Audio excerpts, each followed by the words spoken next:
I might be in a cult. I never really know what's going on. Look at me sometimes like all you want to do is run. Hello and welcome to my booktube channel, Jack in the Book Stack, where I talk about a wide variety of book genres and the bookish lifestyle. In today's reading vlog, I'm going to be reading books about cults. The reason I chose this theme is because I've always found them incredibly fascinating. The psychology of the cult members, what makes them want to join a cult, the charisma of the leaders that allows for them to manipulate mass crowds, and also what is the line between community and a cult? I'm really curious about this, so that's why we are diving into this in today's reading vlog. I was talking to my booktube buddy, Johanna, about this whole idea, the books I was reading, the theme, the psychology of it. We had a little bit of a chat, and she gave me some great information. I'm gonna link her channel down below because I'm not surprised she had amazing insight on this. She has very thought-provoking book reviews, so check out her channel. But she told me about this thing called the BITE model. Stephen Hassan developed the BITE model to describe cult-specific methods to recruit and maintain control over people. BITE stands for Behavior, Information, Thought, and Emotional Control. The BITE model should be used within the influence continuum model to help determine authoritarian control. Not every group or relationship uses every one of these. Some are universal, such as deception or information control, indoctrinating people to distrust critics and former members, or installing phobias to make people afraid of questioning or leaving. This was a great overview and visual of the psychological elements I was considering and also the elements of the cult leaders that I was thinking about as well. So you're gonna hear a lot about that. I'm gonna tell you the synopsis of each of the books that I read. I'm gonna show you kind of what's going on in my life while I'm reading these books. Which, spoiler alert, it's a lot of spring cleaning because it's April and that is just the time of year for this. After each book, I'm going to come back and I'm going to talk about the cult-specific elements of the book, dissecting what exactly is in the book and maybe my reaction to that element alone. I'm going to try not to do a deep dive of these books like plot, characters, writing style. I will save all that for my month-end reading wrap-up where I rank all the books in terms of my personal enjoyment, so you'll see like where they fall in that ranking if you subscribe and check out that video at the end of the month. Before we get started, if you have any recommendations for books that discuss cults, I am incredibly interested in recommendations, so drop a comment down below. Hopefully we can help each other out with some more recommendations in any genre, whether it's nonfiction and informational, if it's a thriller, if it's a horror. I don't know if you're gonna get a romance in a cult-like situation, maybe a dark romance, but hey, I will take all the recommendations, any genre down below, give them to me.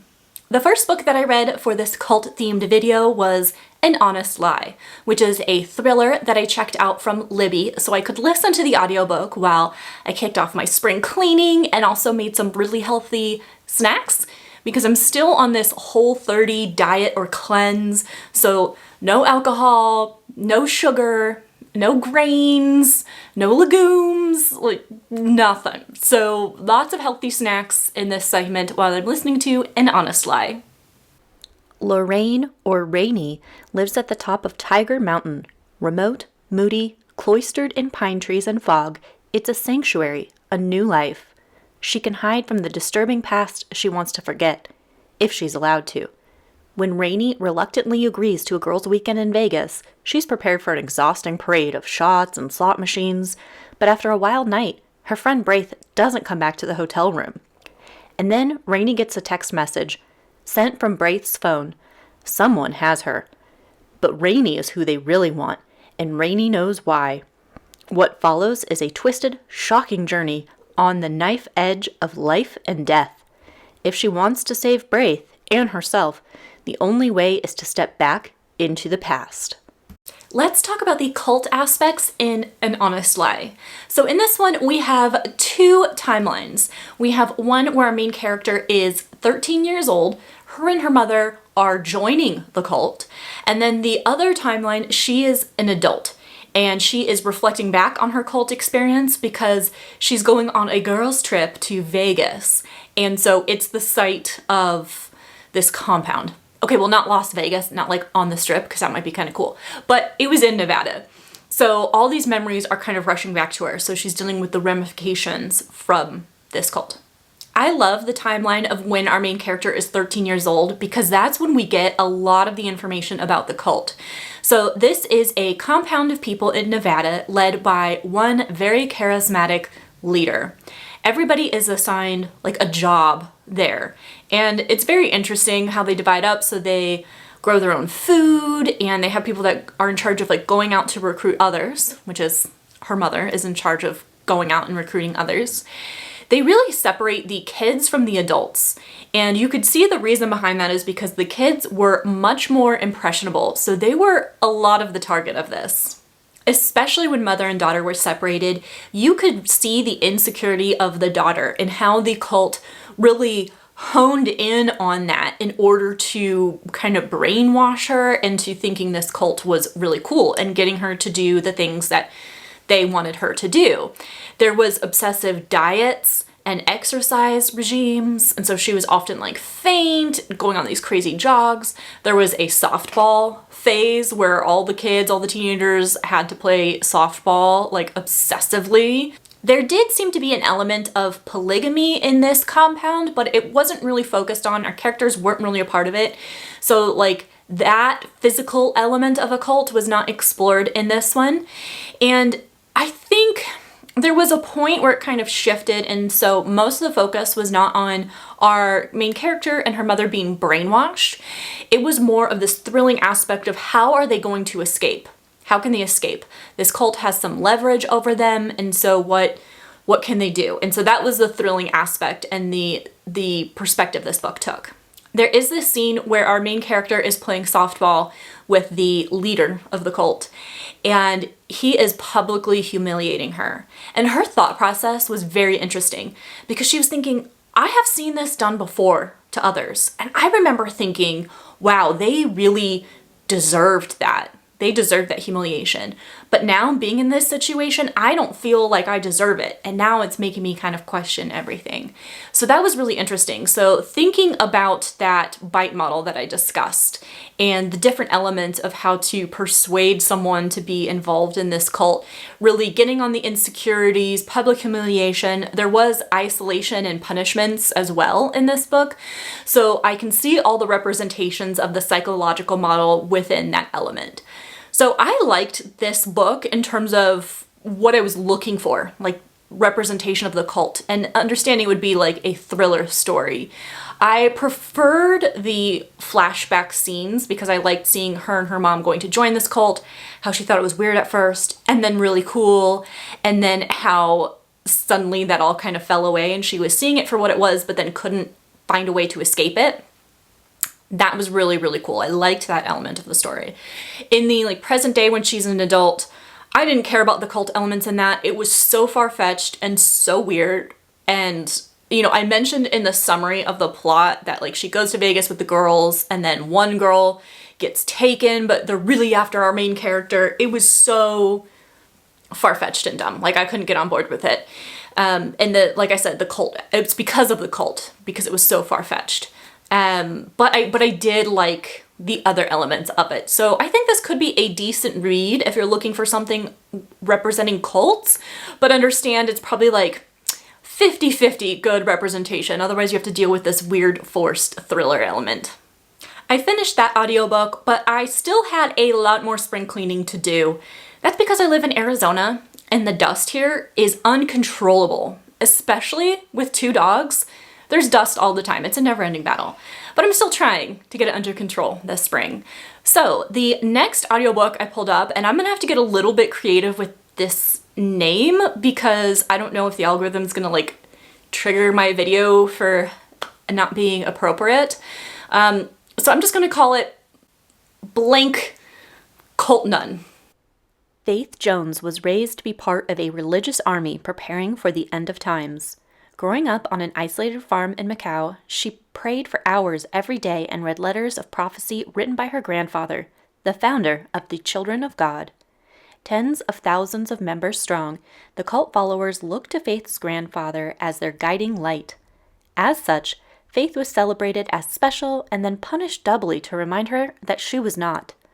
Over decades, the Children of God grew into an international organization that became notorious for its alarming practices and allegations of SA and exploitation. But with indomitable grit, Faith survived, creating a world of her own, pilfering books and teaching herself high school curriculum. Finally, at age 23, thirsting for knowledge and freedom, she broke away, leaving behind everything she knew to forge her own path in America. A complicated family story mixed with a hauntingly intimate coming-of-age narrative, Faith Jones' extraordinary memoir reflects our societal norms of oppression while providing a unique lens to explore spiritual manipulation and our rights in our bodies. I don't know if you guys are interested in this kind of thing, but I always like seeing real life in vlogs, and so I wanted to share it with you. But I had a home renovation project that just completed, and I took before, during, and after footage just to share the progress. But I needed my house re-stuccoed. In Arizona, everyone has not everyone, 95% of homes have the same finish outside, and I would imagine it has to do with heat, because it gets up to 115, sometimes 120 in the summer consistently. There's no break from this heat, and so it does its number on everything. So I have been dying to get the house restuccoed, finally saved up the money, and I'm doing it. Here is a great example of why I need the stucco done. You can see it's peeling up there, some holes. And quite honestly, I'm not sure if this is dirt or if this is wear and tear. I think it's a little bit of both mixed in. But you can see definitely coming apart there and down there. This Arizona heat, I'm telling you. This area here gets blasted with afternoon sun, so really important. Look at that, it just is peeling off. And I don't really like this Southwest style either, so I'm gonna do something a little bit different. And this is just really, really bad how this is peeling, and I'm really worried about water damage and this eroding, so need to protect the structure of the house. Here we are at the end of day one. You can see they got the first coat on, which is just a gray cement, but look how nice it is that peeling part is now covered, and you get an idea what the texture will be. So it's smooth but sand, so it's not those waves of the stucco that's the Southwestern style. So really happy with how that is turning out. Again, it's gray cement for this first coat, and it's still drying. This is still wet, but it won't stay this color. Oh gosh, I'm so happy though. Just the fact that this is repaired, I feel so good. All right, things are finishing up, and I want to show you how it looks all done with the white on it. So they don't do down there, so I'm gonna have to just paint that. That's not stucco, that's just paint. And I need to get more rock over there so the dirt doesn't just fly up. But that is the new stucco on my house. I still need to finish it up though with some new lights. I had some ugly old brass ones, so I'm gonna try and look for something a little bit more modern, still maybe with a Mediterranean flare in black to match the trim. I found the perfect lights and working on installation now. So these are the final touches to my house stucco project. Let's get back to the books though. This is a memoir, and as I stated with the synopsis, this follows someone who was part of the Children of God cult, which I know is shocking. I have never heard of it before. Never. I must have been living under a rock. And some of the elements ring true with just the stereotypes I have of cults, or the basic understanding of it, but I wasn't familiar with the actual group itself in the community. So that was really interesting. The title of this book might be a little misleading. I don't know what nuns have to do with anything for this book, but the first two words definitely do. And I think just to help keep the algorithm happy, that first word in the context of this, I'm just gonna call shucks, okay? Shucks. Because I don't want to get flagged. I get flagged for like the weirdest stuff, and I can't really use any other like pop culture terms for it because it sounds too light and fluffy. I was actually sitting there with my boyfriend looking up synonyms for this word that I could use in this video, and they were all too bubbly and funny, and this is not a funny book, okay? This was very serious, and it was actually really, really difficult to read at times. The subject matter was very, very difficult because we're talking about an underage girl in these situations. So we'll get to that. But first I wanted to say that this memoir was actually very reminiscent of Educated, which is a similar type setup. This is another memoir about a girl growing up in a like doomsday society. They don't trust the government. They don't go to hospitals or see doctors. They don't believe in washing their hands. They don't believe in education, none of that stuff.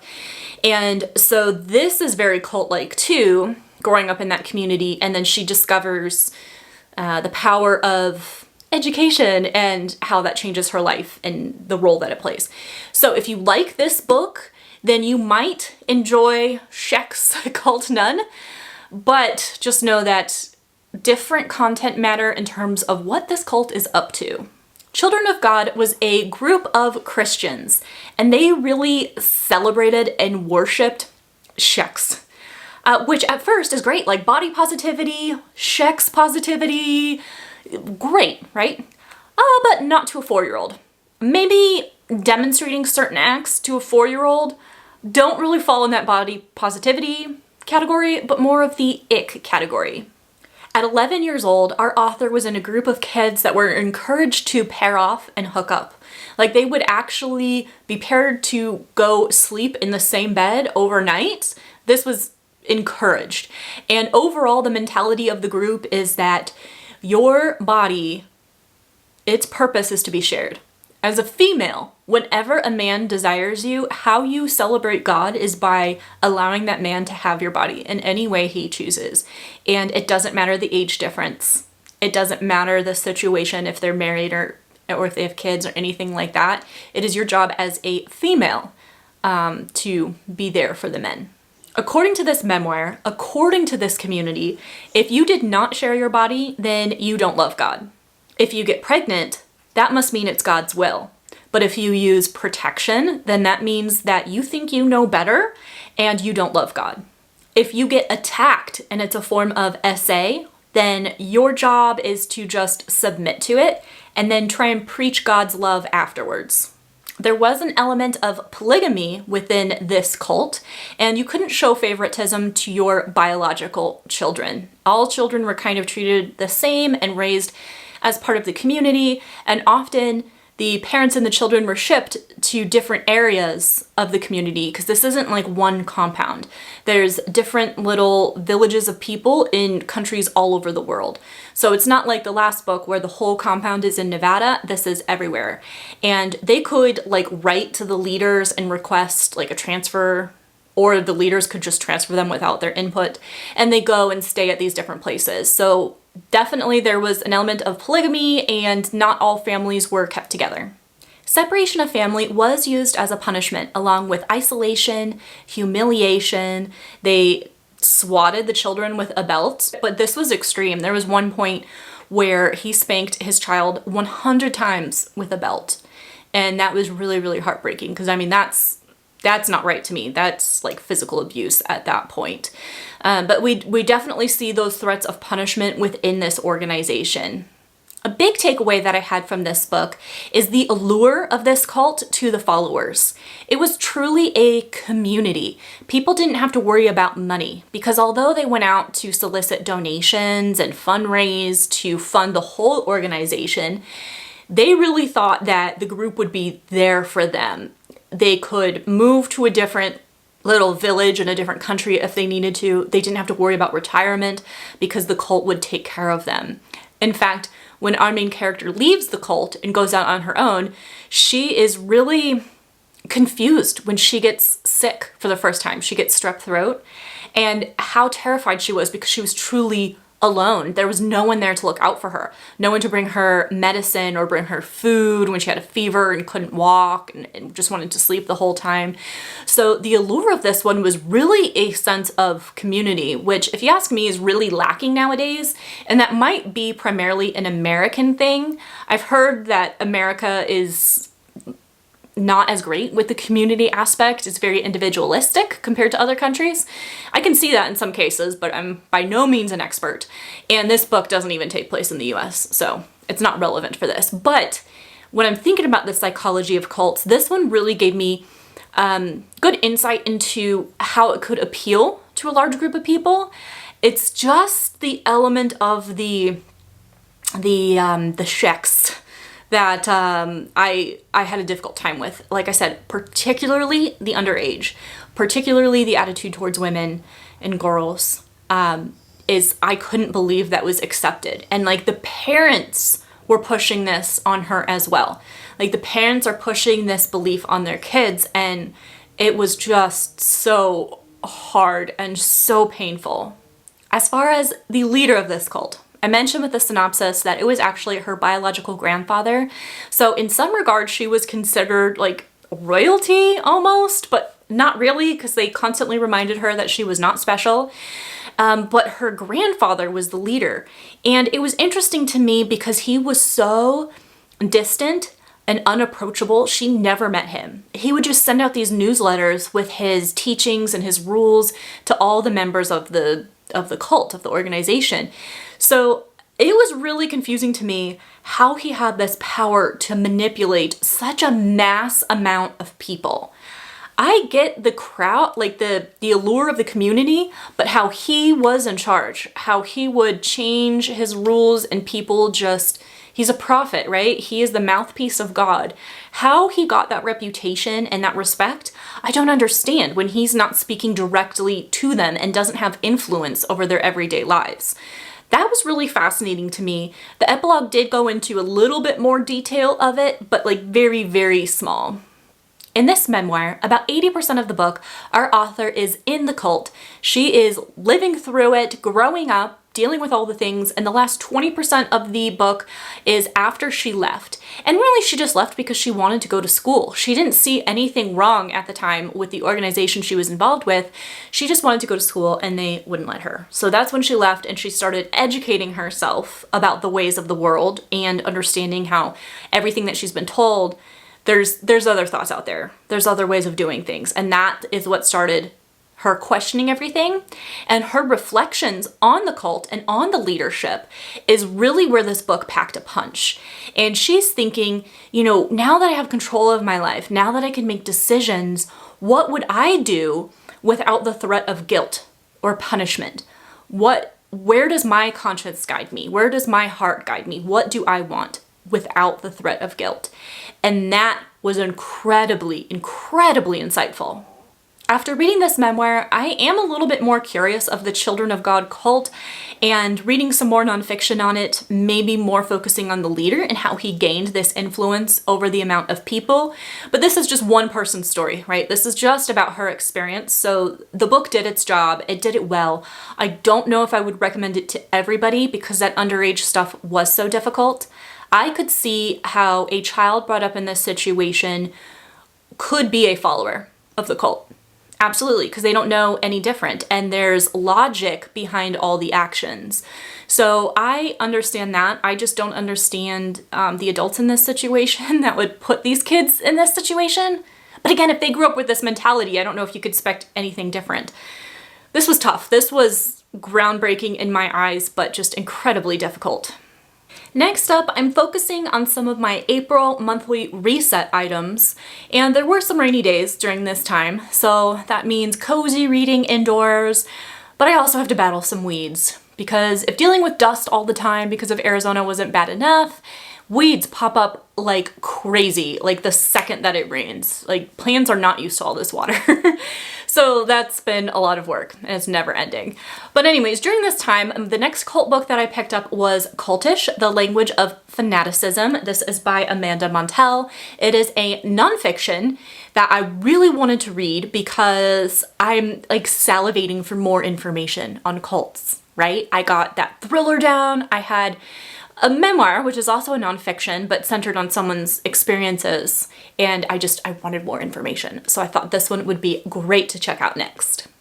Amanda Montell analyzes the social science of cult influence, how cultish groups from Jonestown and Scientology to SoulCycle and social media gurus use language as the ultimate form of power. What makes cults so intriguing and frightening? What makes them powerful? The reason why so many of us binge Manson documentaries by the dozen and fall down rabbit holes researching suburban moms gone quanon is because we're looking for satisfying explanation for what causes people to join, and more importantly, stay in extreme groups. We secretly want to know, could it happen to me? Amanda Montell's argument is that on some level, it already has. Our culture tends to provide pretty flimsy answers to questions of cult influence, mostly having to do with vague talk of brainwashing. But the true answer has nothing to do with freaky mind control, wizardry, or Kool-Aid. In Cultish, Montell argues that the key to manufacturing intense ideology, community, and us versus them attitudes all comes down to language. In both positive ways and shadowy ones, cultish language is something we hear and are often influenced by every single day. Through juicy storytelling and cutting original research, Montell exposes the verbal elements that make a wide spectrum of communities cultish, revealing how they affect followers of groups as notorious as Heaven's Gate, but also how they pervade our modern startups, Peloton leaderboards, and Instagram feeds. Incisive and darkly funny, this enrapturing take on the curious social science of power and belief will make you hear the fanatical language of cultish everywhere. Cultish was pretty fascinating. Now, first off, I want to say if you're interested in this, I did see it was available on Kindle Unlimited. So if you've subscribed to that service, then go ahead and download it and read it whenever you can, since it's available for free for you. But I will say that this one kind of bit off more than it could chew, because it's talking about cults and then like modern day equivalents, but it tried to talk about so much that everything is very surface level. So it's a great introduction to cult-like things without really deep diving anything. It introduces great concepts, but doesn't really flush them out the way I wanted them to.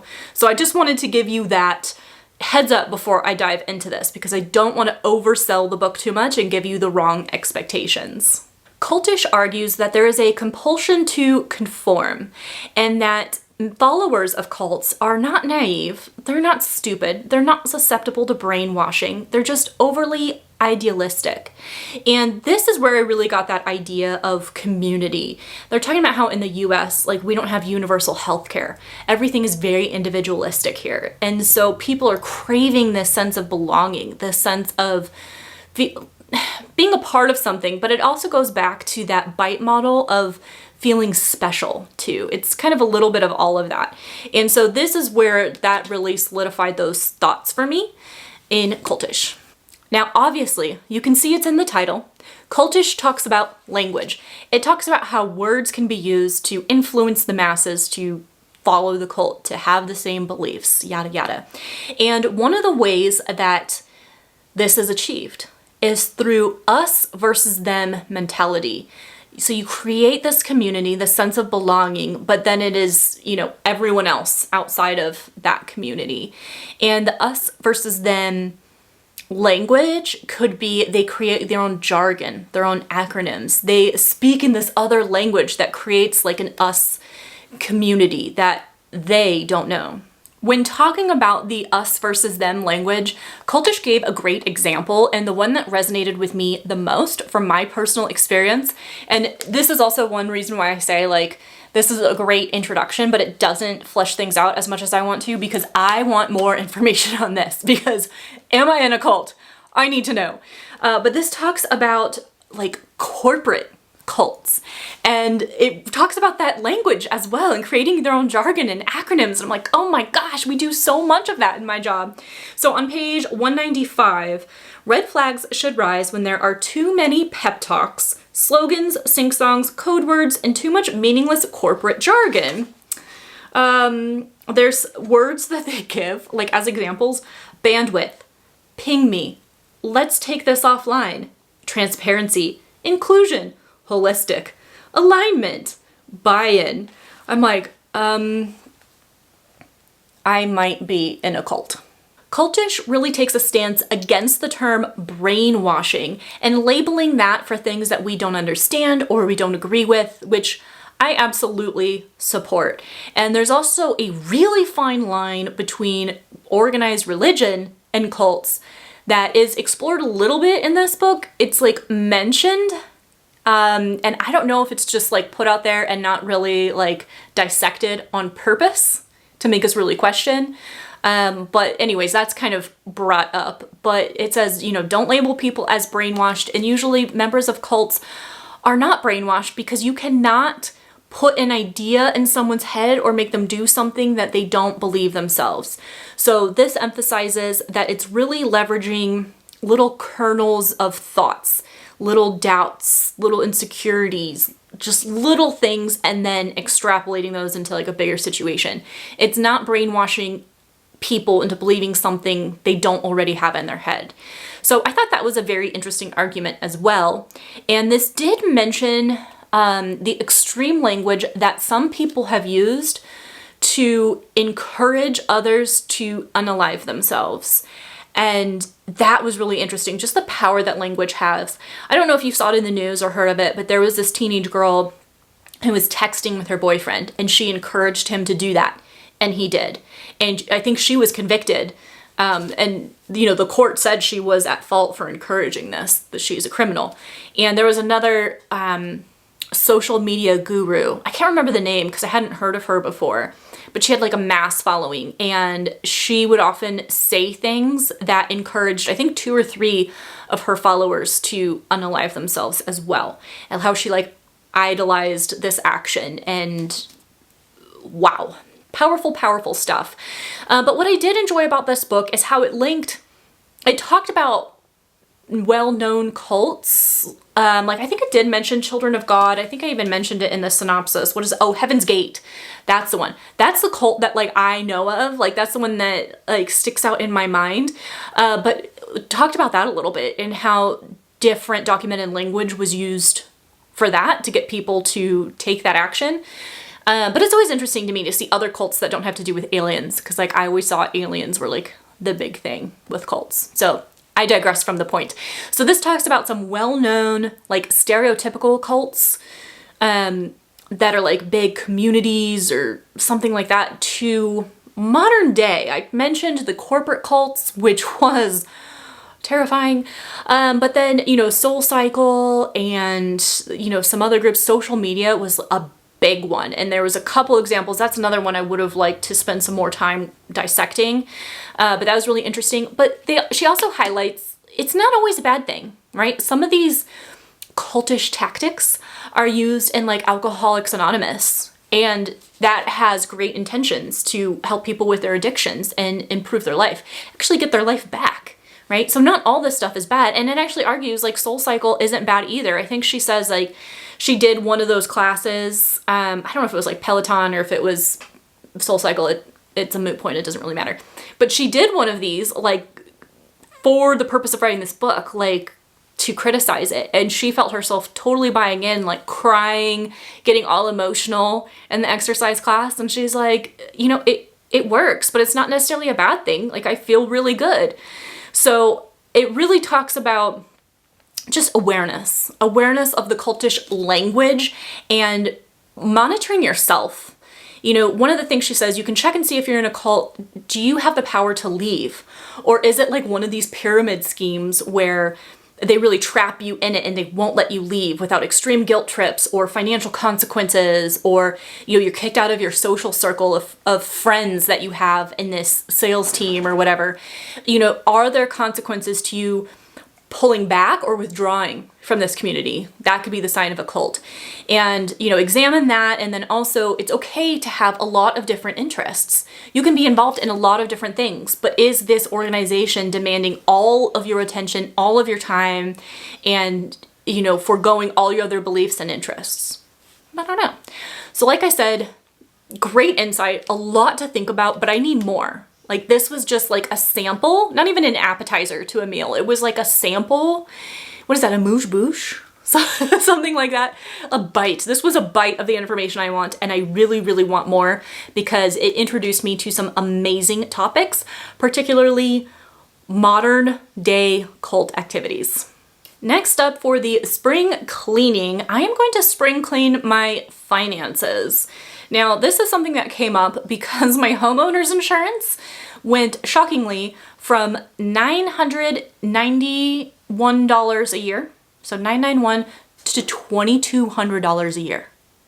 And I had no idea because I don't pay close attention. I get those letters and I'm like, oh, it's renewing, and because it never increased that much. And I didn't have a claim on it, so I was not expecting it to increase that much. This economy is wild. And so this made me realize, you know, it's time to do an audit of all the subscription services I have.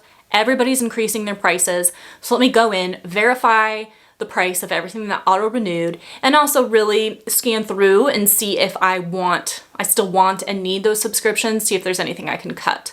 So I'm just gonna go through and do some spring cleaning of the finances. While at the same time, I want a little bit of a different vibe. I was hoping for a horror book, and just like Mother, it says that it's horror. So I thought I would check this one out while I'm doing the spring cleaning. A girl would be such a blessing. The last time Mauve saw her cousin was the night she escaped the cult they were raised in. For the past 2 decades, Mauve has worked hard to build a normal life in New York City, where she keeps everything and everyone at a safe distance. When Andrea suddenly reappears, Mauve regains the only true friend she's ever had. Soon, she's spending more time at Andrea's remote Catskills estate than in her own cramped apartment.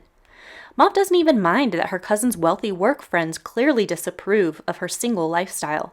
After all, Andrea has made her fortune in the fertility industry. Baby fever comes with the territory.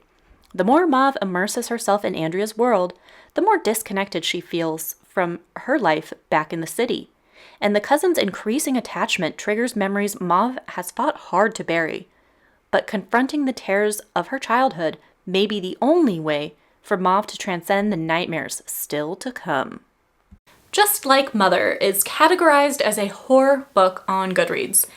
It is not. It is a thriller. Okay, so I was a little bit disappointed because I was hoping for some supernatural elements or some kind of darkness. And it had dark moments, but it was definitely more of a thriller. So let me set that expectation with you now. And unsurprisingly, because I feel like authors are really lacking in creativity in a lot of times, there's 2 timelines. We have the timeline from when she was in a cult and today when she's an adult and dealing with the repercussions from it, right? Like you just heard me say this when I was talking about An Honest Lie. Like so many books do this now that it's like, it's not creative, it's not fun. Like give me consecutive timeline, please. This one doesn't spend a lot of time in the past, which kind of bums me out because I would like to learn more about like the cult life then. But I guess it's okay because it kind of goes together. Okay, so the cult life back then was like the motherhood. And so women were in charge and they're like breeding and men are like the weaker of the genders and cast out. And if they don't behave, they're gotten rid of because women are really, we run the world.